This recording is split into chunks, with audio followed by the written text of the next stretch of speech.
Okay, so today we will start with this question, how router do the routing decision. तो अपने router के पास जब कोई information आ जाता है ना, मतलब कोई दूसरे डेस्टिनेशन के लिए या फिर दूसरे नेटवर्क के लिए कोई इन्फॉर्मेशन अगर इसके पास आ जाता है, कोई ट्रैफिक आता है, तो अपने राउटर इसके लिए डिसीजन जो है ना वो कैसे ले लेता है उसके बारे में थोड़ा हम बात करते हैं। ठीक है, तो सबसे पहले जब भी हम बात करते हैं लेयर 3 के बारे में, अपने राउटिंग के कैपेबिलिटी के बारे में और राउटर के बारे में हम बात करते हैं, तो सबसे पहले राउटर के दो काम होते हैं। ठीक है, क्या काम होता है? दो। पहला काम राउटर का होता है क्या? Building routing table.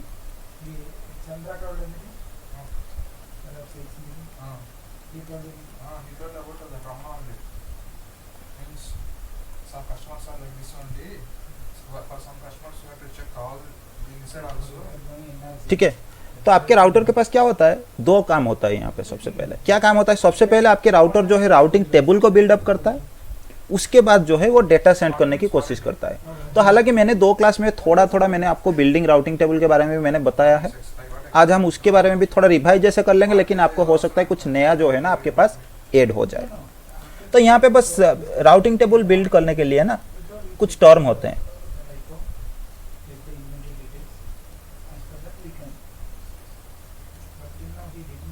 कुछ टर्म्स के बारे में हम थोड़ा देख लेते हैं। ठीक है, सबसे पहले टर्म आपका ये होता है कि मान लो आपके पास राउटिंग टेबल में क्या है कि एक नेटवर्क, आपके पास नेटवर्क सेम है। फॉर एग्जांपल मैं बात करता हूं, नेटवर्क आईडी आपके पास सेम है, लेकिन आपके पास क्या है? सबनेट मास्क आपके पास डिफरेंट है।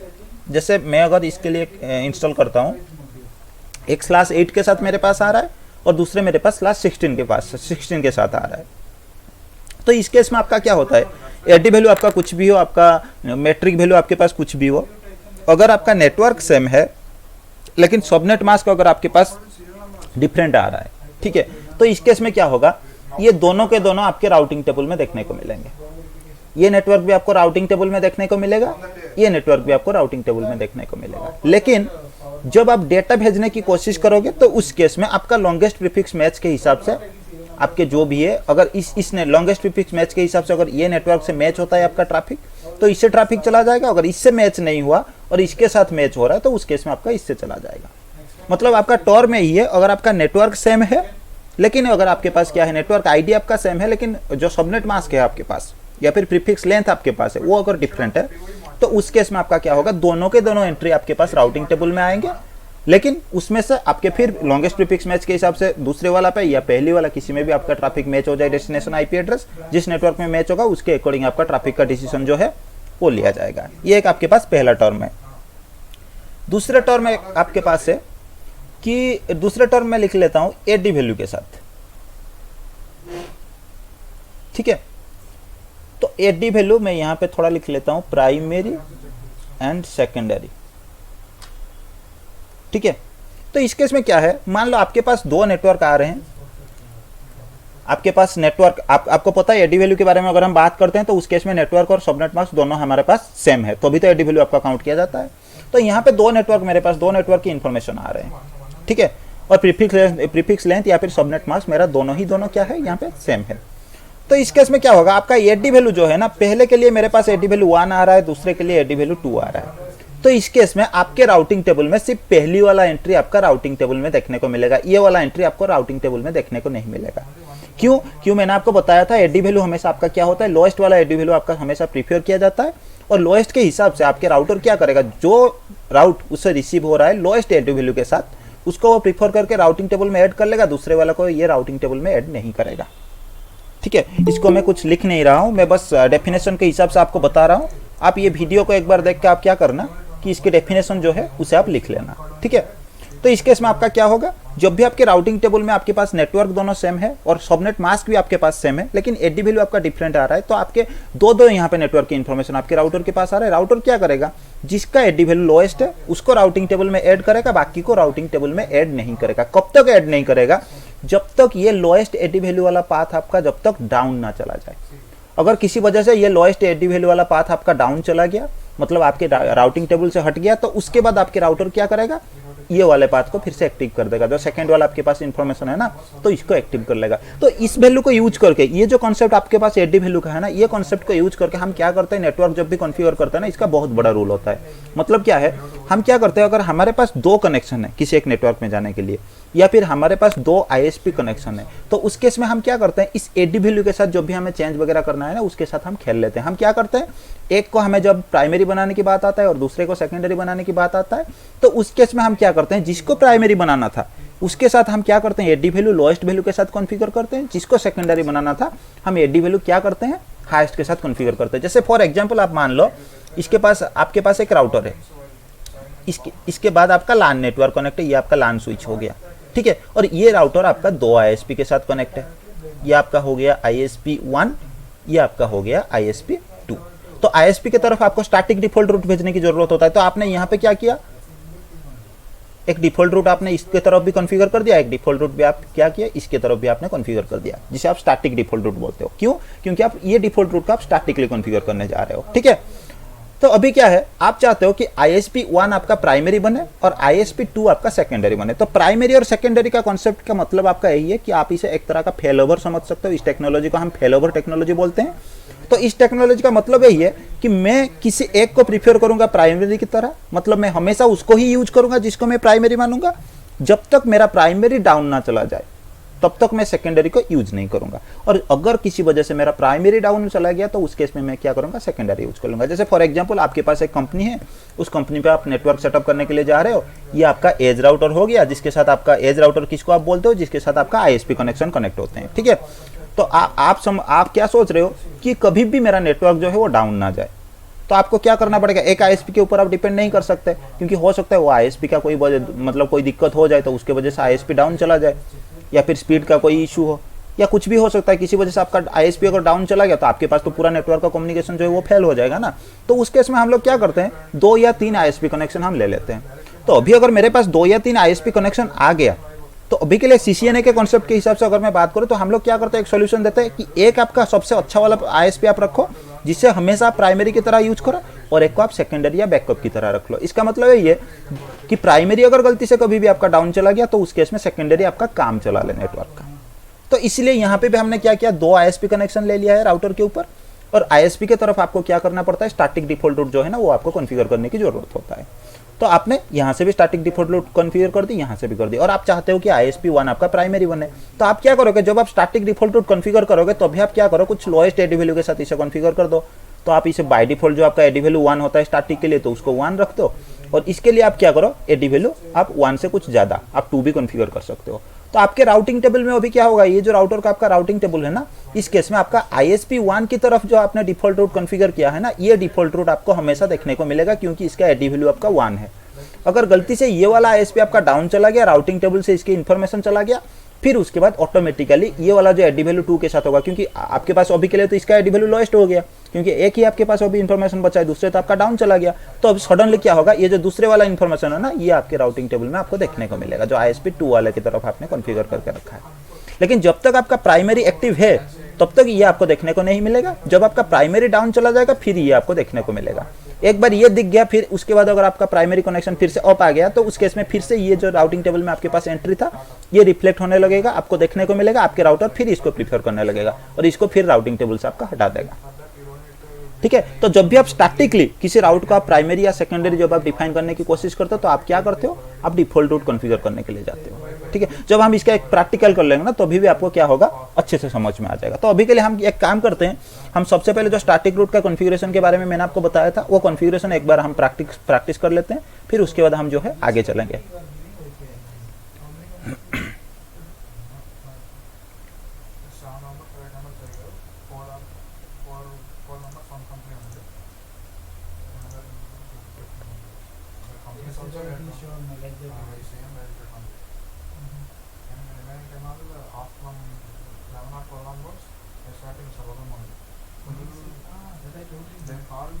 ठीक है, तो यहाँ पे मैं सेम सिनेरियो बना लेता हूँ। एक राउटर में ले लेता हूँ और भी 2 राउटर में लेता हूँ। इसको मैं क्या करता हूँ, एक आईएसपी मानता हूँ, इसको दूसरे आईएसपी में मान लेता हूँ। ठीक है, और आपके एक कनेक्शन आपके लिए है, एक पीसी आपका कनेक्ट है जो कि आपके राउटर के साथ डायरेक्टली कनेक्ट है। छोटा सा सिनेरियो में ले लेता हूँ, और ये वाला जो राउटर मेरे पास है ये मेरा हो गया कौन सा वाला राउटर, मेरा एज राउटर मेरे कंपनी के लिए। ये मैंने कॉन्फ़िगर किया है ISP1 की तरफ, ये मैंने कॉन्फ़िगर किया है ISP2 की तरफ। अच्छा, यहाँ पे मेरे पास जो है एक मॉड्यूल ऐड करना पड़ेगा।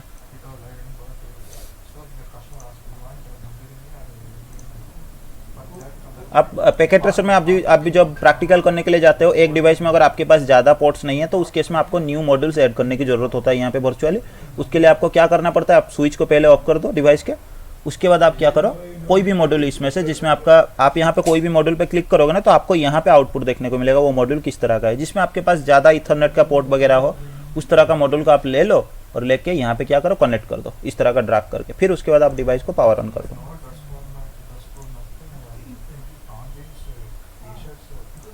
ठीक है, अभी मेरे को और एक पोर्ट मिल गया इस डिवाइस के साथ कॉन्फ़िगर करने के लिए या फिर कनेक्ट करने के लिए। तो मैं बेसिक सा कॉन्फ़िगरेशन जो आईपी एड्रेस वगैरह देना है वो मैं पहले कंप्लीट कर लेता हूँ तुरंत। तो अपने LAN नेटवर्क कौन से वाला पोर्ट पे मेरा है, फास्ट इथरनेट 0x0 पे मेरा LAN डिवाइस कनेक्ट है जो मेरा पीसी है। उसको मैं क्या करता हूँ, उस पोर्ट को नो शटडाउन मैंने कर दिया। आईपी एड्रेस LAN नेटवर्क को मैं 192.168.1.0 वाला जो नेटवर्क है ना वो मैं कॉन्फ़िगर करता हूँ, और इसको आईपी एड्रेस में दे देता हूँ 192.168.1.1। ठीक है, उसके बाद इथरनेट फास्ट इथरनेट 0x1 पे मेरा ISP1 कनेक्ट है, इसको भी मैं एक आईपी एड्रेस दे देता हूँ, और ये आईपी एड्रेस मेरा बनेगा 10.0.0. मैं 10 का नेटवर्क इसके लिए यूज कर रहा हूँ। ठीक है, फिर उसके बाद इंटरफेस इथरनेट 1x0 पे मेरा कनेक्ट है ISP2, इसको भी मैं एक नेटवर्क दे देता हूँ। तो आईपी एड्रेस में इसको 20 का नेटवर्क से आईपी दे देता हूँ।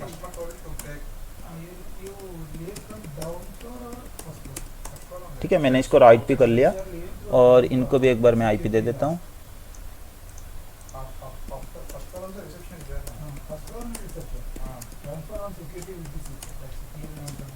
तो जैसे कि उस तरफ मैंने 10 का नेटवर्क यूज किया है तो इस पे भी 10 का एक आईपी में दे देता हूँ।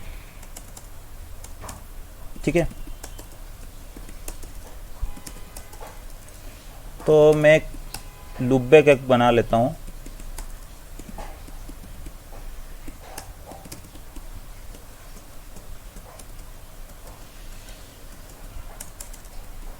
हालांकि लूपबैक के बारे में मैंने शायद बात नहीं किया है, लेकिन हम कर लेंगे। ठीक है, इस तरफ भी मैं क्या करता हूँ, एक लूपबैक बना लेता हूँ।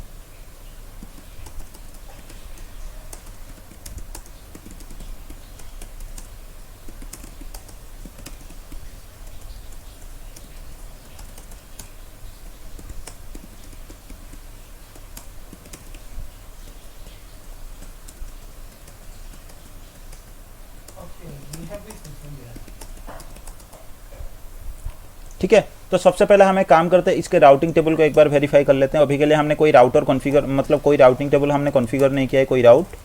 तो 100 IP राउट वाला कमांड चला के हम राउटिंग टेबल को कॉन्फ़िगर मतलब वेरीफाई कर लेते हैं। हाँ, और एक बात, अगर आपके पास कोई स्विच वगैरह है, जैसे आपके पास मॉड्यूल स्विच है, जैसे मॉड्यूलर स्विच या लेयर 3 स्विच वगैरह है जिसके पास राउटिंग कैपेबिलिटी है, लेकिन बाय डिफॉल्ट आपके स्विच क्या करते हैं, कुछ मॉडल होते हैं जिसमें राउटिंग आपका एनेबल आपको देखने को नहीं मिलते हैं। ठीक है, उसमें आपको ये वाला कमांड चलाना पड़ता है। हालांकि राउटर के ऊपर ऑलरेडी आपका राउटिंग कैपेबिलिटी एनेबल होता है, लेकिन स्विच के बारे में अगर आप बात करते हो तो कुछ स्विचेस में आपके पास राउटिंग कैपेबिलिटी एनेबल नहीं होते हैं, मतलब वो सपोर्ट करते हैं लेकिन आपका एनेबल्ड बाय डिफॉल्ट नहीं होते हैं। तो उसमें एनेबल करने के लिए आप ये आईपी राउटिंग वाला कमांड चला सकते हो। ठीक है, इसको चलाने के बाद आपको राउटिंग टेबल देखने को मिलेगा। आपको वेरीफाई जब आप करोगे ना तो आपको क्या होगा, ये 100 IP राउट का जब आप कमांड चलाओगे, आप देखो मैं इसमें एक काम करता हूँ, नो IP राउटिंग कर देता हूँ, राउटिंग की कैपेबिलिटी हटा देता हूँ। ठीक है, देखो अभी के लिए अगर आप देखोगे ना तो आपको इस तरह का एक मिलेगा default gateway is not set, और आपने अगर कोई डिफॉल्ट गेटवे सेट करके रखा है तो यहाँ पे आपको डिफॉल्ट गेटवे की इन्फॉर्मेशन दिखेगा, ना कि इस तरह का कोई राउटिंग टेबल का इन्फॉर्मेशन, इस तरह का कोई आउटपुट आपको देखने को मिलेगा। तो अभी आपको तुरंत पता चल जाएगा कि इस डिवाइस के ऊपर आपका कोई राउटिंग एनेबल नहीं है। तो अब आप क्या करोगे, ये वाला कमांड आप चलाओगे आईपी राउटिंग। इसको चलाने के बाद फिर आपके डिवाइस के पास राउटिंग कैपेबिलिटी आ जाएगा, और आपके डिवाइस क्या होगा, जो आपके पास राउटिंग टेबल है उसको भी बनाना स्टार्ट कर देगा। तो अभी के लिए मैंने यहाँ पे कुछ कॉन्फ़िगर नहीं किया है। ठीक है, तो उस केस में मेरे को सिर्फ 3 कनेक्टेड नेटवर्क दिखा रहे हैं। क्यों कनेक्टेड दिखा रहे हैं? आपके पास क्या होता है, ये वाला पैकेट ट्रेसर है इसलिए आपको आउटपुट में नहीं दिखा रहा है, लेकिन अगर आप राउटिंग टेबल के बारे में बात करते हो एक डिवाइस के ऊपर, तो हमारा सिनेरियो में मैंने ये हमारा राउटर हो गया, ये ISP1 के साथ कनेक्ट है, ये ISP2 के साथ, ये 10/8 नेटवर्क है, ये 20/8 नेटवर्क है, और ये 192/24 वाला नेटवर्क है। ठीक है, फॉर एग्जांपल मैं आपको बता रहा हूँ। तो मेरे पास 3 कनेक्टेड नेटवर्क यहाँ पे। कोई भी इंटरफेस पे अगर आप राउटर का IP असाइन कर देते हो तो उसका मतलब वो क्या करता है, उस IP को यूज करके फिर क्या करता है, वो उसके जो सबनेट मास्क होता है ना, उस दोनों को वो कंपेयर कर लेता है। कंपेयर करने के बाद उसको पता चल जाता है कि नेटवर्क ID कौन सा है और आपका क्या है, आपका सबनेट मास्क क्या है, सारा इन्फॉर्मेशन इसको पता चल जाता है। तो राउटर आपका राउटिंग टेबल में क्या करता है, ये इंटरफेस के लिए मान लो ये आपका फास्ट इथरनेट, ये आपका फास्ट इथरनेट 0/0 है, ठीक है, और ये 0/1 था। ठीक है, तो 0/0 के लिए आपके राउटर क्या करेगा, सबसे पहले एक C वाला इन्फॉर्मेशन ले आएगा। C वाले मतलब, C का मतलब यही है कि ये कनेक्टेड राउट है। ठीक है, तो C वाले में ये क्या करेगा, ये जो 192.168.1.1/24 आपने कॉन्फ़िगर किया है, ये क्या करेगा, उसको कैलकुलेट करके इसका नेटवर्क ID निकाल लाएगा और ये इस तरह का आपको दिखा देगा 192.168.1.0/24, इस तरह का इन्फॉर्मेशन आपको दिखाएगा। ये डायरेक्टली कनेक्टेड है किसके साथ, फास्ट इथरनेट 0/0 के साथ, इस तरह का इन्फॉर्मेशन दिखाएगा। फिर उसके बाद आपको एक एल करके दिखेगा।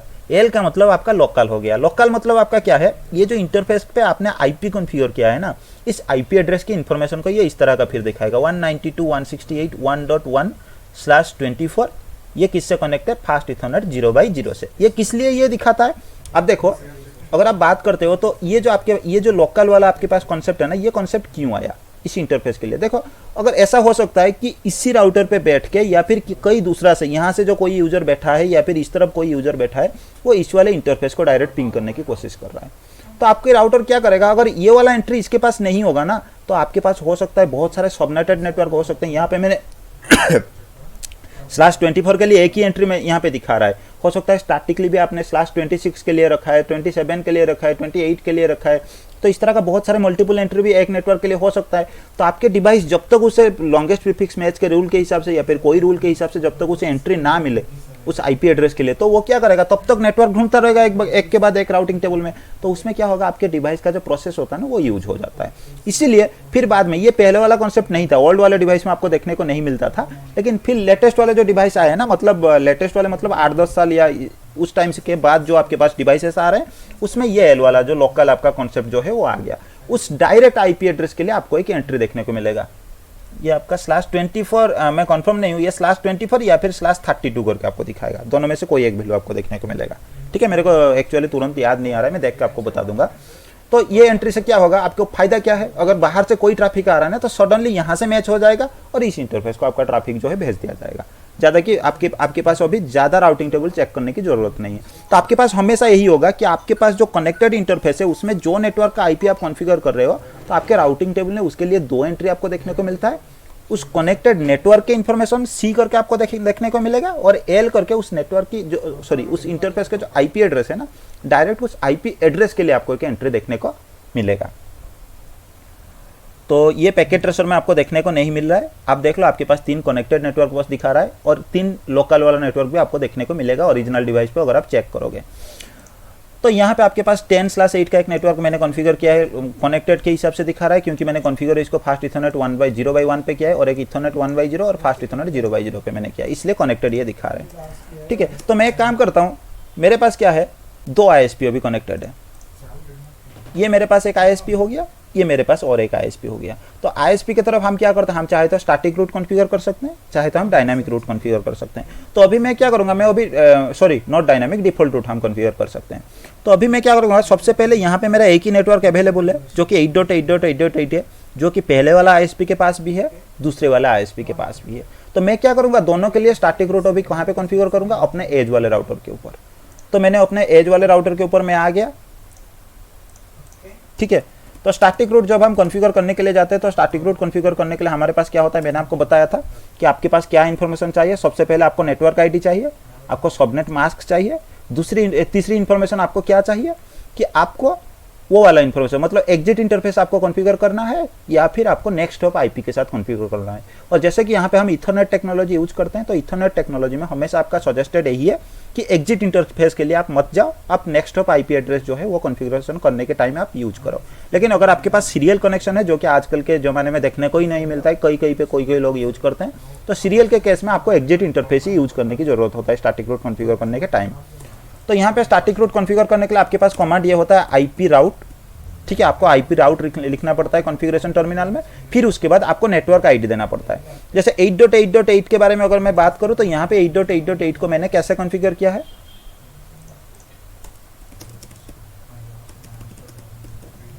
लुबैक 1 पे मैंने कॉन्फ़िगर किया है।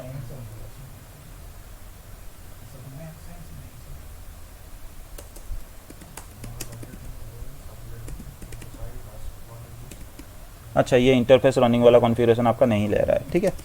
ये पैकेट ट्रेसर है इसलिए आपका नहीं ले रहा है, कोई बात नहीं। हम यहाँ पे देख लेते हैं।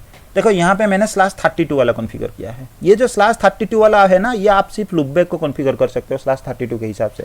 कोई फिजिकल इंटरफेस को आप /32 के हिसाब से आप कॉन्फ़िगर नहीं कर सकते हो। किसी भी फिजिकल इंटरफेस को अगर आप कॉन्फ़िगर करने के लिए जाते हो तो 255 सबनेट मास्क के साथ आप कॉन्फ़िगर नहीं कर सकते। सिर्फ लुबैक इंटरफेस को अगर आप कॉन्फ़िगर करने के लिए जाते हो तो उस केस में आप कर सकते हो, क्योंकि ये लुबैक जो इंटरफेस आपके पास होता है ना, ये एक्चुअली आपके एक डिवाइस का लॉजिकल इंटरफेस होता है। आप चाहो तो लॉजिकल इंटरफेस बेसिकली टेस्ट वगैरह करने के लिए, या फिर कुछ होते हैं जैसे बीजीपी वगैरह में कुछ इसका जरूरत भी होता है, कुछ एनहेंसमेंट आप ऐसा समझ सकते हो, नेटवर्क के एनहेंसमेंट करने के लिए आप इसको भी यूज कर सकते हो, ठीक है। तो ये एक बेसिकली लॉजिकल इंटरफेस आपका होता है, और ये एक लॉजिकल इंटरफेस भी आपका एक लेयर 3 ब्रॉडकास्ट डोमेन होता है। इसमें आप क्या कर सकते हो, एक ही आईपी आप कॉन्फ़िगर कर सकते हो, क्योंकि एक लुबैक के साथ कोई आप दूसरा डिवाइस को कनेक्ट नहीं कर रहे हो। ये एक लॉजिकल लेयर 3 इंटरफेस आपके डिवाइस के अंदर है। तो इसीलिए आपके डिवाइस के ऊपर जब भी आप लुबैक कॉन्फ़िगर करने के लिए जा रहे हो तो आप /32 की जो सबनेट मास्क है ना, उसको यूज कर सकते हो। तो मैं बेसिकली आपको यहाँ पे ये दिखा रहा हूँ कि ये जो नेटवर्क मैंने कॉन्फ़िगर किया है, तो ये /32 सबनेट मास्क के साथ मैंने कॉन्फ़िगर किया है, ठीक है। तो अभी आईपी राउट लिखूंगा, उसके बाद मेरा /32 वहाँ पे कॉन्फ़िगर है, तो इसका मतलब मेरा नेटवर्क आईडी जो है वही, जो आईपी है वही मेरा नेटवर्क आईडी भी बनेगा।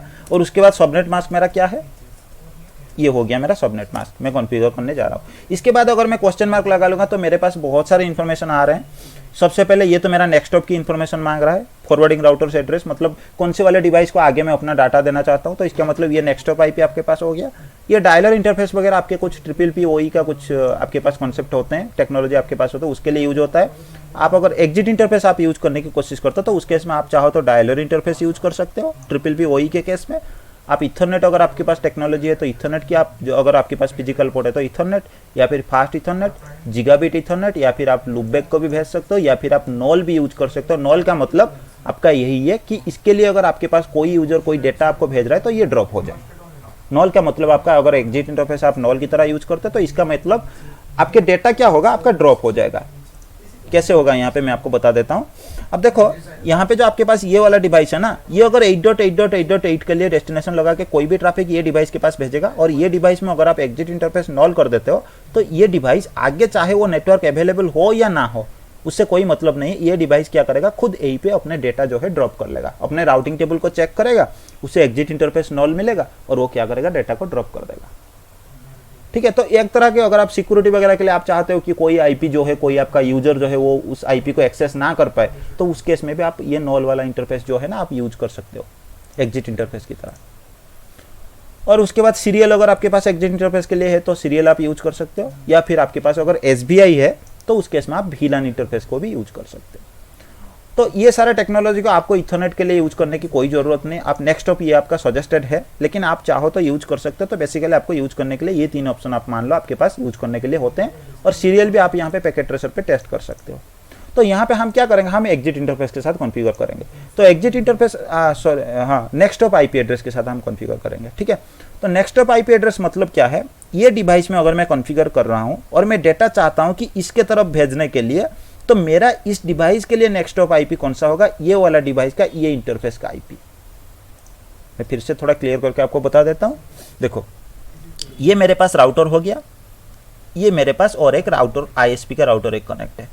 इस राउटर पे मैं अभी जा रहा हूँ स्टैटिक रूट कॉन्फ़िगर करने के लिए। तो ये मेरा IP, ये जो राउटर का ये इंटरफेस का IP मेरा 10.1 था, ये था 10.2, ठीक है फॉर एग्जाम्पल। तो इस राउटर में जब भी मैं कॉन्फ़िगर करने के लिए जाऊंगा कोई भी route, static route towards this router, मतलब मैं चाहता हूं उस राउट के लिए कोई भी कोई ट्रैफिक भेजे तो वो ट्रैफिक इस राउटर की तरफ भेज दिया जाए। तो मैं क्या करूँगा, यहाँ पे स्टैटिक रूट कॉन्फ़िगर करने के टाइम हमारे टोपोलॉजी में ऐसा है, ये 10.1 है, ये 10.2 है। तो मैं क्या करूँगा, उस नेटवर्क के लिए जब भी मैं कोई स्टैटिक रूट कॉन्फ़िगर करूँगा तो नेक्स्ट ऑफ आईपी एड्रेस में मैं क्या करूँगा, 10.2 को लगाऊंगा, जो मेरे सामने उस डिवाइस के साथ कनेक्टेड है, या फिर मेरे नेबर का आईपी है। या फिर नेक्स्ट ऑफ का मतलब आप ऐसा समझ सकते हो कि मेरे बाद जिस तरफ मैं डेटा भेज रहा हूँ, सबसे पहले जो हॉप मेरे को मिलेगा उस हॉप का आईपी एड्रेस मैं यहाँ पे यूज कर रहा हूँ। ठीक है, तो इस केस में हम वही वाला टेक्नोलॉजी यूज करेंगे, नेक्स्ट ऑफ वाला। तो नेक्स्ट ऑफ के लिए अगर मैं बात करूँ तो यहाँ पे हमारे पास आईपी है 10.0.0.2, दूसरी तरफ मेरे पास लगा है। ठीक है, यहाँ पे हमने कॉन्फ़िगर करके रखा है 10.0.0.2, मैंने वो वाला कॉन्फ़िगर कर दिया। फिर उसके बाद अगर आप चाहो, आपके पास एक चौथा ऑप्शन है जो कि मैंडेटरी नहीं है, आप नहीं चलाओगे तो चलेगा, आप चलाओगे तो भी चलेगा। यहाँ पे आपको ये डिस्टेंस पूछ रहा है, आपको डिस्टेंस मैट्रिक मतलब आपका एडी वैल्यू के इन्फॉर्मेशन ये मांग रहा है। आप चाहो तो एडी वैल्यू कॉन्फ़िगर कर सकते हो। अगर आप नहीं करते हो और सिर्फ यही वाला कमांड आप चला लेते हो तो उसके बाद आपके जो एडी वैल्यू होता है ना, अगर 200 आईपी राउट मैं देखता हूँ, ठीक है, तो इस केस में आपको एडी वैल्यू 1 के साथ दिखेगा, जो कि स्टैटिक रूट के लिए मैंने आपको बाय डिफॉल्ट बताया था। ठीक है, तो यहाँ पे हमने एक स्टैटिक रूट कॉन्फ़िगर की जिसके एडी वैल्यू आपका क्या हो गया, बाय डिफॉल्ट 1 हो गया। अगर आप चाहो तो इसे चेंज भी कर सकते हो। कैसे आप चेंज करोगे, इसके बाद आप कोई, मैंने आपको जैसे रेंज बताया था ना 1 से लेकर 255, कोई भी रेंज का एडी वैल्यू आप यूज कर सकते हो। तो यहाँ पे कोई भी रेंज आप यूज कर सकते हो। जैसे यहाँ पे अगर मैं 2 यूज करना चाहता हूँ तो मैं 2 दे सकता हूँ, और इसे अगर मैं एंट्री करके फिर अगर 200 आईपी राउट में कर देता हूँ तो इस केस में आपको देखने को मिलेगा एडी वैल्यू आपका 2 के साथ कॉन्फ़िगर है। बेसिकली हम एडी वैल्यू तो भी कॉन्फ़िगर करते हैं जैसे जबकि हमारे पास 2 पाथ होते हैं, तो उस केस में हम करते हैं। ठीक है, आप चाहो तो ये कर सकते हो, लेकिन आईएसपी के तरफ जब भी हम ट्रैफिक भेजते हैं, यहाँ पे हमें पता है कि आगे जो ट्रैफिक है ना 8.8.8 है, वो हमारा एक ही ट्रैफिक अवेलेबल है या फिर एक ही नेटवर्क अवेलेबल है। तो उस केस में आपको जो भी ट्रैफिक कोई भेजेगा तो आपको रिटर्न रिप्लाई जो है वो मिल जाएगा, एक ही नेटवर्क अवेलेबल है। लेकिन आईएसपी के पास क्या होते हैं, लाखों राउट्स होते हैं, तो हर एक राउट के लिए हम ऐसे स्टैटिक रूट नहीं लिख सकते। यहाँ पे हमारे पास सिर्फ एक रिमोट में एक ही नेटवर्क अवेलेबल था 8.8.8.8, इसलिए हमने एक ही एंट्री बनाया स्टैटिकली। लेकिन आईएसपी की तरफ जब हम भेजेंगे ना, तो आईएसपी में क्या होता है, आपके पास लाखों राउट के इन्फॉर्मेशन होता है, और लाखों राउट के लिए एक के बाद एक लिखना आपके लिए मुश्किल हो जाएगा। तो इसलिए हम क्या करते हैं, डायरेक्टली ये वाला कॉन्फ़िगर कर देते हैं, आईपी राउट, ये आपका डिफॉल्ट रूट कॉन्फ़िगरेशन होता है। ठीक है, फिर उसके बाद आपको नेक्स्ट ऑफ जैसे है उस तरह का आपको इन्फॉर्मेशन देता है। जैसे हम ऐसा कर सकते हैं, ये मेरा नेक्स्ट ऑफ हो गया, उसके बाद एडी वैल्यू आप दो ना दो, अगर आप एडी वैल्यू दे देते हो तो फिर सही है, अगर नहीं दोगे तो आपका 1 आ जाएगा। हम क्या करते हैं, इसी तरह का कॉन्फ़िगरेशन करके आईएसपी की तरफ छोड़ देते हैं, ताकि क्या होगा, कोई भी यूजर अगर कोई भी नेटवर्क के लिए कोई इन्फॉर्मेशन आपके पास भेजेगा डेस्टिनेशन लगा के, तो ऑटोमेटिकली आपके डिवाइस क्या करेगा, उसे आईएसपी की तरफ भेज देगा। और आईएसपी के राउटिंग टेबल में सारे नेटवर्क के इन्फॉर्मेशन ऑलरेडी होते हैं, क्योंकि वो आईएसपी है। ठीक है, तो इस तरह का आप कॉन्फ़िगर कर सकते हो। तो अभी कम्युनिकेशन मेरा नहीं होगा, क्योंकि इसके तरफ से भी आपके कुछ होते हैं ना, जैसे आपको पता है ना, कुछ रिटर्न राउट भी आपके पास होना चाहिए। कैसे रिटर्न राउट आपके पास होना चाहिए, आप देखो, इस राउटर के पास अगर मैं बात करता हूं तो ये इंटरफेस एक लेयर 3 ब्रॉडकास्ट हो गया। इसमें मैं आपको बता देता हूं, अभी मेरा सिनेरियो ऐसे ही है, मेरे डिवाइस यहाँ पे कनेक्ट है और ये 192 नेटवर्क का है। ठीक है, तो अभी के लिए आपके राउटर के लिए ये 192 का नेटवर्क राउटिंग टेबल में होगा एज ए कनेक्टेड, और ये 10 का नेटवर्क जो है ना, ये भी एज ए कनेक्टेड आपको यहाँ पे देखने को मिलेगा।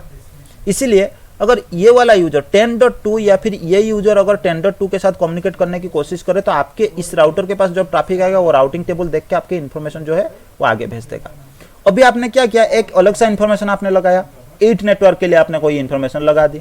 तो आपके राउटर को पता है कि 8 के लिए अगर डेस्टिनेशन लगा के कोई ये यूजर अगर कोई ट्रैफिक भेजने की कोशिश करता है, तो उस केस में आपका डिवाइस क्या करेगा, ये राउटर ट्रैफिक इसके तरफ भेज देगा, क्योंकि नेक्स्ट हॉप ये लगा के आपने 8 वाला नेटवर्क को कॉन्फ़िगर किया है एज ए स्टैटिक रूट। लेकिन ये भी एक राउटर है ना, तो इस राउटर के पास भी एक राउटिंग टेबल होगा, और ये भी अपना डिसीजन राउटिंग टेबल के हिसाब से लगा, और इसको पता है कि ये 10 का नेटवर्क इस इंटरफेस में आपने कॉन्फ़िगर किया है, तो 10 का नेटवर्क के बारे में इसे पता है, और 8 का नेटवर्क आपने एज ए लूपबैक आपने कॉन्फ़िगर किया है, तो 8 के नेटवर्क के बारे में भी इसे इन्फॉर्मेशन पता है। लेकिन इसके पास ये 192 का तो इन्फॉर्मेशन नहीं है ना। आप जब कोई पैकेट इसके पास भेजोगे, ये उसका रेस्पॉन्स भी तो करेगा, इसका रिप्लाई भी करेगा, तो इसके रिप्लाई करने के टाइम ये राउटर भी अपना राउटिंग टेबल चेक करेगा। तो ये जब अपना राउटिंग टेबल चेक करेगा तो उसे इन्फॉर्मेशन 10 का मिलेगा, 8/32 का मिलेगा। लेकिन ये जो पैकेट गया था, सोर्स जो लगा था, जो सोर्स है उसी को रिप्लाई करेगा, तो सोर्स आपका 192 के साथ गया था, तो उसके लिए यहाँ पे राउटिंग टेबल में कोई एंट्री नहीं है। तो ये क्या करेगा, पैकेट को यहीं पे ड्रॉप कर लेगा अपने पास, क्योंकि इसके पास पाथ नहीं है। इसको रिप्लाई करने के लिए, ठीक है। तो इसलिए हम अभी क्या करेंगे, इस राउटर के अभी के लिए पहले हम एक कम्युनिकेशन करके टेस्ट कर लेते हैं, तभी आपका क्लियर हो जाएगा। हम डेस्कटॉप को एक आईपी दे देते हैं 192 नेटवर्क का 168.1.10 आप दे दो। और आपको पता है कि डिफ़ॉल्ट गेटवे के बारे में लास्ट क्लास मैंने आपको बताया था कि आपके डिवाइस अगर दूसरे नेटवर्क के साथ कम्युनिकेशन करना चाहता है या फिर कैपेबिलिटी आप देना चाहते हो तो आप डिफ़ॉल्ट गेटवे दे सकते हो। तो डिफ़ॉल्ट गेटवे मतलब ये डिवाइस जिसके साथ कनेक्ट है वो वाला डिवाइस का आईपी, हमारा गेटवे डिवाइस का आईपी आप मान सकते हो। तो यहाँ पे हमारा गेटवे कौन सा है, राउटर है। तो इसलिए राउटर का इंटरफेस जो है, जो आईपी मैंने दिया है इस डिवाइस के तरफ जो आईपी मैंने कॉन्फ़िगर करके रखा है, वो आईपी को मैं क्या करूँगा, राउटर का आईपी को मैं यहाँ पे गेटवे की तरह यूज करूँगा, ठीक है। अभी के लिए हम क्या करते हैं, एक पिंग पैकेट भेजने की कोशिश करते हैं।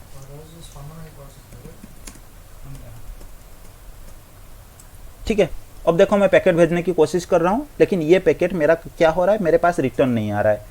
इसको अगर और थोड़ा क्लियर करके हम देखेंगे ना, ठीक है, हमारा रिप्लाई नहीं आ रहा है। तो हम सिमुलेशन मोड में चले जाते हैं, ठीक है। अभी क्या करेंगे, सेम पिंग पैकेट को हम एक बार भेजने की कोशिश करेंगे, देखेंगे कि हमारा पैकेट कहाँ से कहाँ तक जा रहा है। ये पैकेट अभी के लिए आप देख लो अपने डिवाइस के पास जनरेट हुआ।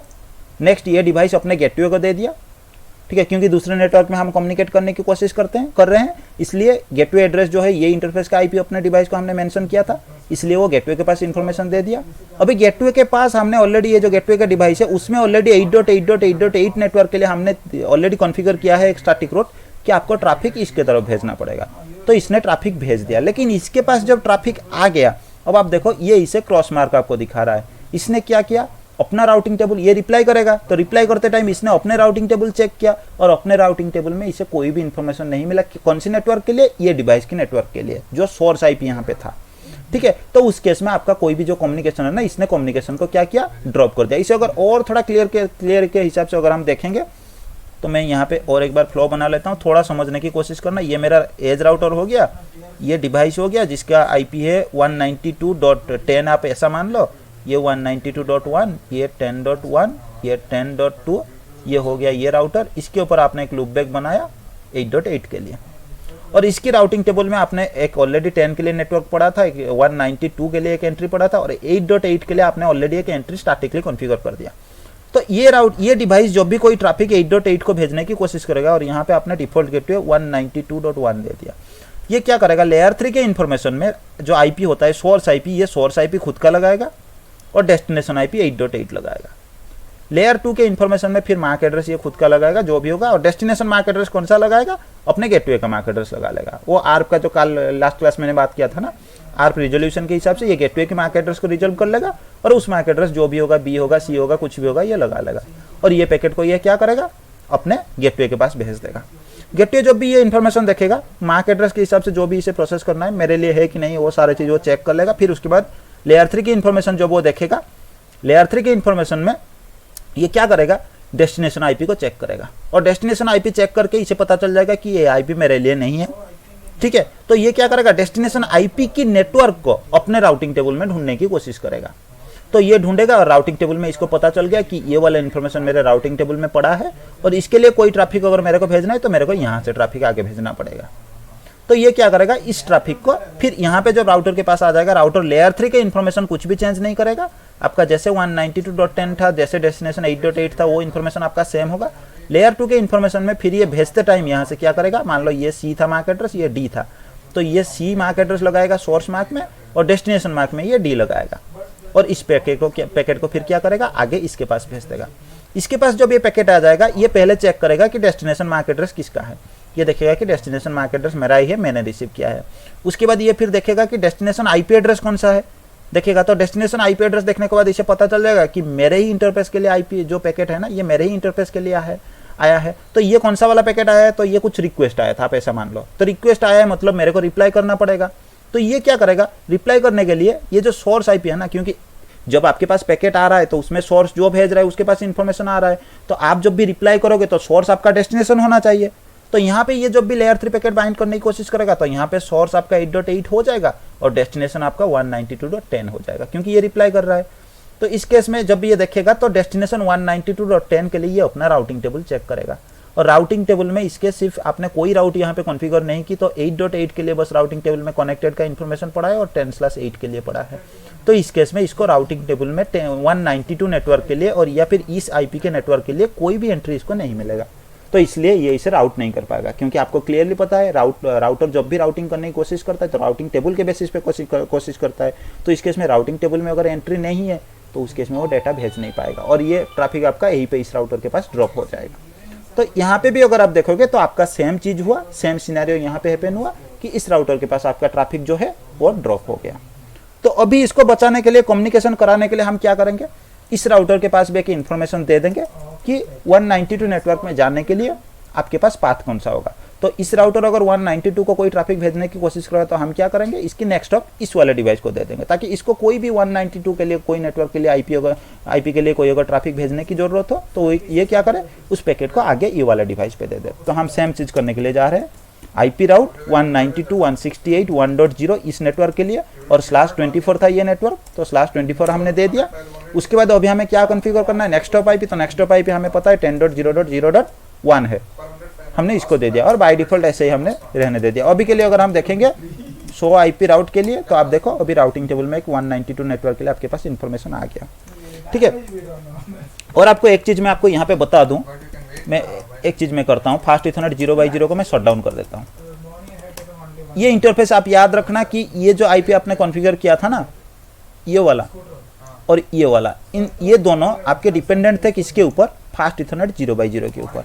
अभी के लिए मैं एक आउटपुट आपको दिखा दूं 100 आईपी राउट के लिए, ठीक है। अब देख लो राउटिंग टेबल में आपको दोनों के दोनों एंट्री जो है ना वो गायब हो गए, ठीक है। कैसे आपका गायब हो गया, आप देखो ऐसा होता है कि आपके राउटिंग टेबल जब आपका राउटर बिल्डअप करता है ना, उसमें जो भी एंट्री आप स्टैटिकली या डायनामिकली कोई भी एंट्री आप लगा लेते हो तो वो एंट्री कब तक आपका वैलिड होता है, जब तक आपका नेक्स्ट हॉप या फिर आपका एग्जिट इंटरफेस है ना वो आपका वैलिड होता है, तब तक आपके राउटिंग टेबल में वो एंट्री आपके पास वैलिड होते हैं। अगर आपका नेक्स्ट हॉप का जो इंटरफेस हो गया ना, वो इंटरफेस अगर आपका डाउन हो गया या फिर आपका नेक्स्ट हॉप का रीचेबिलिटी अगर खत्म हो गया तो उस केस में आपका जो ये इंटरफेस है ना, जो भी आपके राउटिंग में जो भी आपके एंट्री होते हैं वो एंट्री भी आपका क्या होते हैं, फ्लश हो जाते हैं या फिर रिमूव हो जाते हैं अपने राउटिंग टेबल से।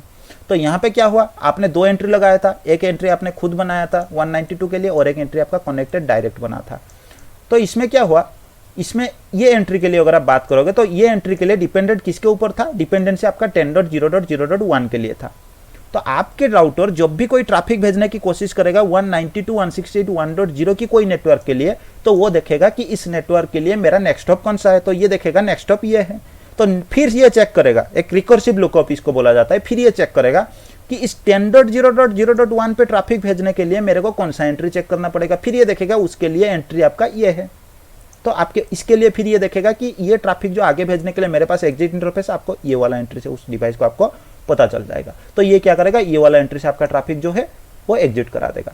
तो यहाँ पे अगर इस एंट्री के लिए हम बात करें, अगर ये वाला आपका रीचेबिलिटी था, अगर ये वाला आपका रीचेबल है तो भी ये आपका एंट्री देखने को मिलेगा, और ये वाला अगर आपके रीचेबल नहीं है, मतलब ये वाला अगर आप डाउन कर देते हो या फिर ये एंट्री को आप हटा देते हो, तो उस केस में आपका ये वाला एंट्री भी आपका गायब हो जाएगा। क्यों, क्योंकि ये वाला एंट्री के लिए आपका ये एंट्री आपका डिपेंडेंट था किसके ऊपर, ये वाला एंट्री के ऊपर, ठीक है। फिर से अगर मैं ऐसा करता हूं कि उस वाले इंटरफेस को मैं नो शट डाउन कर लेता हूं, तो इस केस में आपका क्या होगा, आपके फिर से आपका अगर आप राउटिंग टेबल आप चेक करोगे तो आपका राउटिंग टेबल में ये आपको देखने को मिलेगा। तो कभी कभी आपको इंटरव्यू वगैरह में ये सवाल पूछ ले जाते हैं कि आपके राउटिंग टेबल में जो आप स्टैटिक एंट्री करते हो या डायनामिक एंट्री करते हो वो कब तक आपके वैलिड होते हैं। तो स्टैटिक के केस में हमेशा आपका यही आप याद रखना कि जिस एंट्री के लिए जो नेक्स्ट हॉप मैंने दिया है, उस नेक्स्ट हॉप से रिलेटेड जो आपका एग्जिट इंटरफेस है, वो इंटरफेस जब तक आपका अप है, उसके स्टेटस जब तक आपका अप है, तब तक आपको सारे स्टैटिक एंट्री जो है वो देखने को मिलेंगे।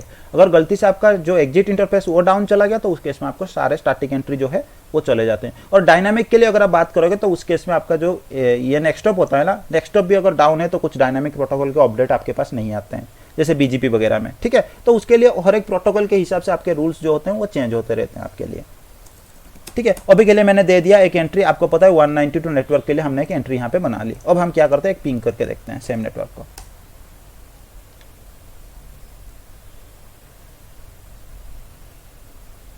ठीक है। अभी के लिए हमने जब पिंग किया तो हमारे पास रिप्लाई आ गया। तो मैंने एक बात आपको बताया था, जब मैंने पहले पिंग कराया था कुछ दिन पहले, तो मैंने आपको बताया था ये पहले पैकेट हमेशा आपका रिक्वेस्ट टाइम आउट क्यों आता है। अब के लिए अगर मैं पिंग करूँगा ना तो मेरे पास रिक्वेस्ट टाइम आउट नहीं आएगा। अब देखो दूसरी बार मैं कर रहा हूँ तो मेरे पास रिक्वेस्ट टाइम आउट नहीं आया, लेकिन पहली बार जब मैं पिंग कर रहा हूँ ना तो उस केस में आपका रिक्वेस्ट टाइम आउट क्यों आ रहा है। ठीक है, हम क्या करेंगे, आईसीएमपी के बारे में थोड़ा देख लेंगे। तो आईसीएमपी के बारे में जब हम देखेंगे ना तब ये रिक्वेस्ट टाइम आउट के बारे में बता दूंगा। एक्चुअली ये आपका आर्प के लिए हो रहा है। ठीक है, आपको पता है ना जब भी आर्प का क्या होता है, कोई भी आप नया कम्युनिकेशन करने की कोशिश करते हैं तो मैंने आपको बताया था आपके डिवाइस में इनिशियली आपका जो आर्प टेबल होता है वो एम्प्टी होता है। ठीक है, उसमें उस नेटवर्क के लिए, कोई भी नेटवर्क के लिए बाय डिफॉल्ट आपके एंट्री नहीं बनते। जब आप कोई कम्युनिकेशन करने की कोशिश करते हो तब आपका क्या होता है, जो आर्प का आपके पास होता है ना, ARP request and ARP reply, इसका जो प्रोसेस आपके पास होता है वो प्रोसेस होने के बाद जब आपका आर्प टेबल में कोई एंट्री आ जाए फिर आपके डिवाइस जो है डेटा भेज पाता है। तो इस केस में भी आपका ये वाला जो आपके रिक्वेस्ट टाइम आउट आपको दिख रहा है ना, इसका मतलब आपका जो आर्प का रिजोल्यूशन होता है ना उसके लिए ये टाइम लगा। और ये आईसीएमपी का मैसेज आपके जो होता है ये क्या करता है, ये टाइम आउट दिखाने के लिए 2 सेकंड का टाइम लेता है, हमेशा 2 सेकंड के लिए वेट करता है। अगर 2 सेकंड के अंदर आर्प का रिजोल्यूशन आपके पास नहीं आया तो उस केस में आपको रिक्वेस्ट टाइम आउट वाला मैसेज दे देगा। उस दिन किसी ने पूछा था मेरे को, एक आर्प टाइम आउट के बारे में मैंने पूछा था, मैंने उस दिन गलत बता दिया था, शायद मैंने गलती से वो वाला बताया था आपको कि जो आर्प टेबल का एंट्री टाइम होता है ना उसे आर्प एजिंग टाइम बोलते हैं। मैंने उसके टाइम आपको ये टाइम आउट वाला बता दिया था। एक्चुअली आर्प टाइम आउट आपका ये होता है। ठीक है, आर्प टाइम आउट आपका ये बताता है कि आप अगर कोई आर्प का रिक्वेस्ट भेजे हो तो आपके डिवाइस क्या करता है, 2 सेकंड के लिए वेट करता है कि उसका आर्प का रिप्लाई जो है आ जाए। अगर 2 सेकंड के अंदर आपके पास कोई रिप्लाई नहीं आया तब आपका डिवाइस क्या करता है, ये आर्प टाइम आउट जो है वो आपको दिखा देता है, जो कि आईसीएमपी के हिसाब से आपको देखने को मिलता है रिक्वेस्ट टाइम आउट। मतलब अब तक 2 सेकंड के लिए आपके पास आर्प जो आपने रिक्वेस्ट भेजा था उसके लिए, जिस आईपी के लिए आपने रिक्वेस्ट भेजा था उसके लिए आर्प का कोई रिप्लाई आपके पास नहीं आया। अगर ये ज्यादा टाइम भी ले ले तो उस केस में भी आपको कंटिन्यूसली रिक्वेस्ट टाइम आउट देखने को मिलेंगे। ठीक है, मान लो आपके पास कोई आईपी, उस आईपी के साथ कोई रीचेबिलिटी नहीं था फर्स्ट टाइम जब हम कर रहे थे, तो कंटिन्यूसली आपको रिक्वेस्ट टाइम आउट देखने को मिलता था। क्यों मिल रहा था, क्योंकि इस आईपी के लिए डिवाइस ने आर्प का रिक्वेस्ट भेजा था, किसके पास, गेटवे के पास भेजा था, और गेटवे जब देखा तो इसके लिए कोई, उसके पास भी कोई इंफॉर्मेशन नहीं था। तो सबसे पहले इस डिवाइस के पास गेटवे से रिप्लाई आ गया होगा, खुद का जो मैक एड्रेस है ना उसके इन्फॉर्मेशन, फिर गेटवे ने प्रोसेस किया होगा दूसरे नेटवर्क के लिए, फिर उसके बाद उसने किया होगा। तो उसके बाद जब तक ये रिप्लाई नहीं आया होगा आपको कंटिन्यूसली ये रिक्वेस्ट टाइम आउट का मैसेज जो है ना वो आपको देखने को मिलते हैं। बेसिकली ये आर्प टाइम आउट के लिए आपका होता है। ठीक है, शायद आप क्लियर हो अभी के लिए। तो अभी के लिए मेरा कम्युनिकेशन बन गया। और इसमें भी अगर आप आर्प देखने की कोशिश करोगे तो अच्छा display ARP entry, ARP -A ये आपका विंडोज डिवाइस के लिए होता है। ठीक है, अब देख लो यहाँ पे आर्प एंट्री आपको किसके लिए देखने को मिल रहा है, आपको गेटवे के लिए देखने को मिल रहा है। जबकि आपने कम्युनिकेशन किया था किसके साथ, 8.8.8.8 के साथ, सक्सेसफुल कम्युनिकेशन उसके लिए हुआ था। लेकिन आपको जो आर्प का रिप्लाई आया था वो किसके लिए आया था, अपने गेटवे के लिए। क्योंकि आपको जब भी डेटा भेजने की कोशिश करना होता है ना कोई दूसरे नेटवर्क में, तो आप डेटा किसको देते हो, अपने गेटवे को दे देते हो। ठीक है, इसीलिए आपके पास आर्प टेबल में एंट्री हमेशा दूसरे नेटवर्क में अगर आप कम्युनिकेट करने की कोशिश करते हो तो आपके पास हमेशा गेटवे की मैक एड्रेस या आर्प एंट्री की तरह आपको देखने को मिलेगा। ठीक है, तो अभी के लिए मेरा कम्युनिकेशन हो गया। अभी हम क्या करते हैं, इसमें थोड़ा प्राइमरी और सेकेंडरी के जो कॉन्सेप्ट है ना वो कॉन्सेप्ट थोड़ा ले आते हैं। तो यहाँ मेरे को जितना याद है मैंने 2 राउट यहाँ पे कॉन्फ़िगर किया था, एक स्टैटिक और एक स्टैटिक डिफॉल्ट मैंने किया था। तो हमें काम करता है इसी स्टैटिक रूट को हम प्राइमरी और सेकेंडरी की तरह यूज करके देखते हैं। ठीक है, तो डिफॉल्ट राउट को हम हटा देते हैं। डिफॉल्ट राउट पे आपका पड़ा रहे तो कोई दिक्कत नहीं, क्योंकि सबसे लास्ट में अगर कोई मैच नहीं आया तो उस केस में आपका डिफॉल्ट राउट जो है यूज होता है। तो हमें काम करते हैं इसके तरफ भी 8.8 के लिए हम कुछ कॉन्फ़िगर कर लेते हैं, क्योंकि इसके पास भी एक रूट दे देते हैं पहले 192 नेटवर्क के लिए। ये इसको हम रिटर्न पाथ बोलते हैं। ठीक है, 20.0.0.1 है, मैंने कॉन्फ़िगर कर लिया। और इसके पास भी हमने एक लूपबैक कॉन्फ़िगर किया था 200 आईपी इंटरफेस ब्रीफ। अगर मैं दिखाता हूँ आपको तो आप देख लो यहाँ पे हमने भी एक लूपबैक किया था कॉन्फ़िगर, और सेम आईपी एड्रेस और सेम नेटवर्क हमने कॉन्फ़िगर करके रखा है। तो यहाँ पे हम क्या करेंगे, और एक स्टैटिक रूट भेजेंगे किसके तरफ, 20.2 के तरफ, जो कि हमारा दूसरे आईएसपी की तरह यहाँ पे काम कर रहा है। तो आईपी राउट सेम नेटवर्क हम कॉन्फ़िगर करेंगे 8.8 255 255 255 255। तो इस पे आप देखो पहले वाला जब हमने कॉन्फ़िगर किया है उसमें एडी वैल्यू हमने 2 यूज किया है, तो इसमें हम क्या करेंगे, एडी वैल्यू जो है ना वो हम 1 यूज कर लेंगे। तो उससे पहले हम एक बार ट्रेस कर लेते हैं, यहाँ से हम देखते हैं हमारा पाथ कहाँ पे जाता है अभी। ठीक है, अगर मैं 8.8.8.8 को यहाँ से ट्रेस करता हूँ तो आप देख लो सबसे पहले मेरा गेटवे पे ट्रैफिक हीट हो रहा है और उसके बाद डायरेक्टली ट्रैफिक जो है वो 8.8.8 पे हीट हो रहा है। अच्छा, यहाँ पे नेक्स्ट हॉफ का इन्फॉर्मेशन ये नहीं दिखा रहा है, शायद पैकेट ट्रेसर के लिए ये नहीं दिखा रहा है। यहाँ पे 10.1 भी दिखाना चाहिए। कैसे कर लूँ कि आपको दिख जाए? ठीक है, मैं एक काम करता हूँ, मैं एक स्विच ले लेता हूँ।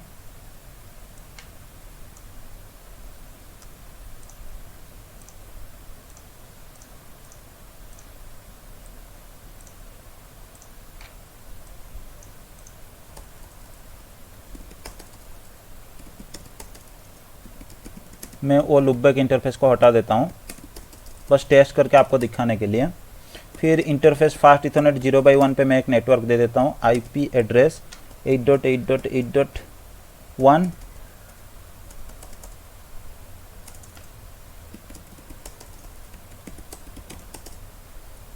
ठीक है, यहाँ पे भी मैं सेम चीज़ करता हूँ। अभी मैंने बस एक ही चेंज किया है कि 8.8 नेटवर्क को मैंने /8 में ले लिया। लास्ट टाइम मैं /32 यूज कर रहा था।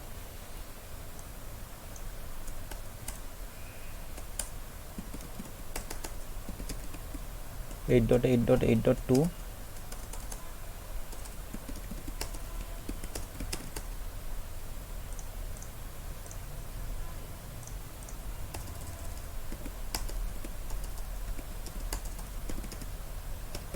यहाँ पे VLAN 1 ऑलरेडी बना था तो उसी को मैं SBI की तरह बना लेता हूँ। आईपी एड्रेस में 8.8.8 यहाँ पे दे देता हूँ।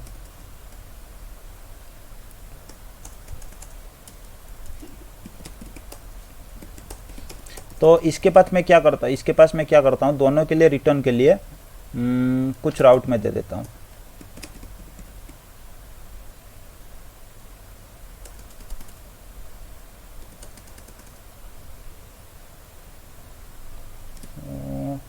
इसमें भी थोड़ा गलत हो जाएगा, फिर भी टेस्ट कर लेते हैं।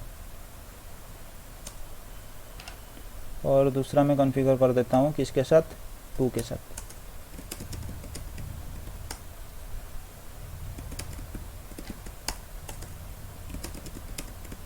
अब देख लो, इसमें ये स्विच था ना आपका, बाय डिफॉल्ट राउटिंग एनेबल नहीं था, इसलिए जब मैंने 200 आईपी राउट किया तो आपको ये वाला आउटपुट देखा। अब मैंने आईपी राउटिंग वाला कमांड चला ली। अब मैं अगर करता हूँ तो आपका राउटिंग में एंट्री दिख जाएगा। और ये देख लो, मैंने आपको बताया था ना थर्ड वाला कॉन्सेप्ट, जब मैंने आपको बताया था कि अगर आपका नेटवर्क और ब्रॉडकास्ट आईडी दोनों सेम है, आपका एडी वैल्यू भी सेम है और आपका मैट्रिक भी सेम है, तो दोनों एंट्री आपको देखने को मिलेंगे राउटिंग टेबल में। तो यहाँ पे आप देख लो, एक ही नेटवर्क के लिए आपका 2 एंट्री देखने को मिल रहा है। ठीक है, तो अब अगर यहाँ से मैं ट्रेस करता हूँ तो देखता हूँ क्या आउटपुट मेरे पास आ रहा है। ठीक है, अब देख लो, अभी के लिए मेरा ट्रैफिक कहाँ पे हीट हो रहा है, 10.2 पे जाके हीट हो रहा है। ठीक है, तो अब मैं एक काम करता हूं, यहां पे और एक स्टैटिक रूट लगा देता हूं 20.2 के तरफ, उसी सेम नेटवर्क के लिए।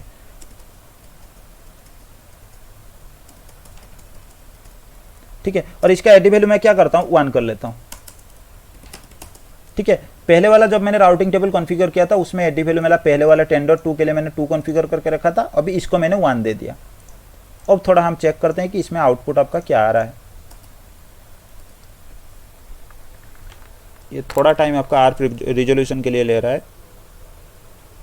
अब देख लो, अभी अगर आप नेक्स्ट हॉप के बारे में चेक करोगे ना तो आपका 20.2 आ रहा है। कभी भी अगर मैं ट्रैफिक भेज रहा हूं तो उस केस में आपको 20.2 ही दिख रहा है। क्यों दिख रहा है, क्योंकि ये वाला जो मेरा गेटवे वाला डिवाइस हो गया ना, इसमें मैं अगर 100 आईपी राउट करता हूं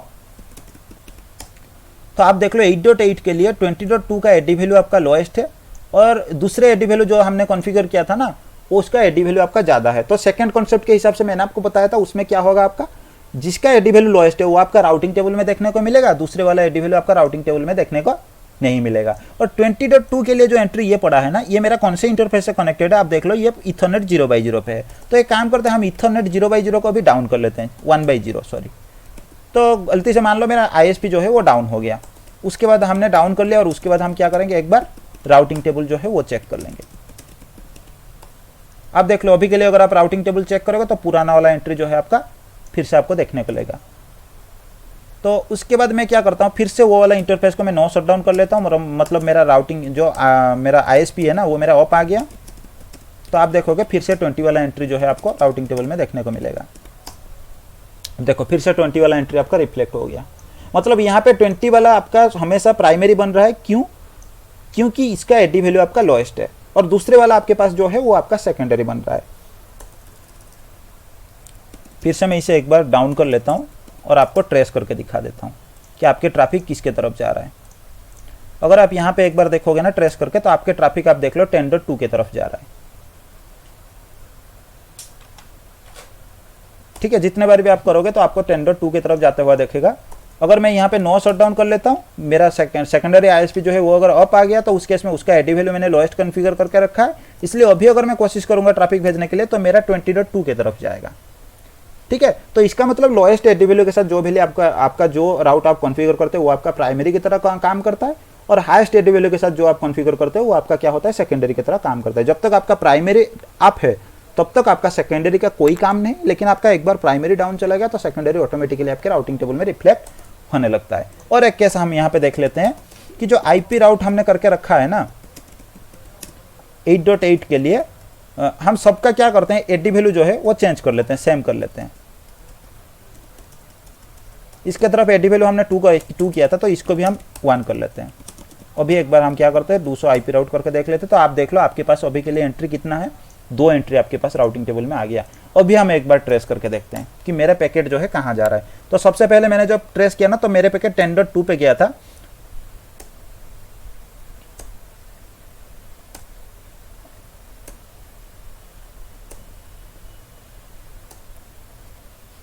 हो सकता है आपके ट्रैफिक ये पैकेट ट्रेसर की वजह से शायद हो रहा है, नहीं तो आपके ट्रैफिक जो है ना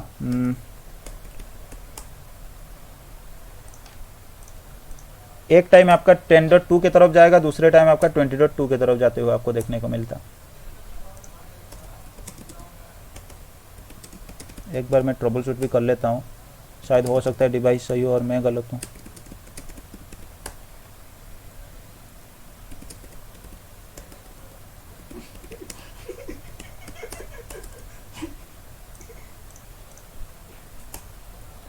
ठीक है, ये आपको देखने को नहीं मिल रहा है, शायद ये पैकेट ट्रेसर की वजह से आपको देखने को नहीं मिला है, लेकिन रियल टाइम में अगर आप देखोगे तो आपको एक बार दिखेगा।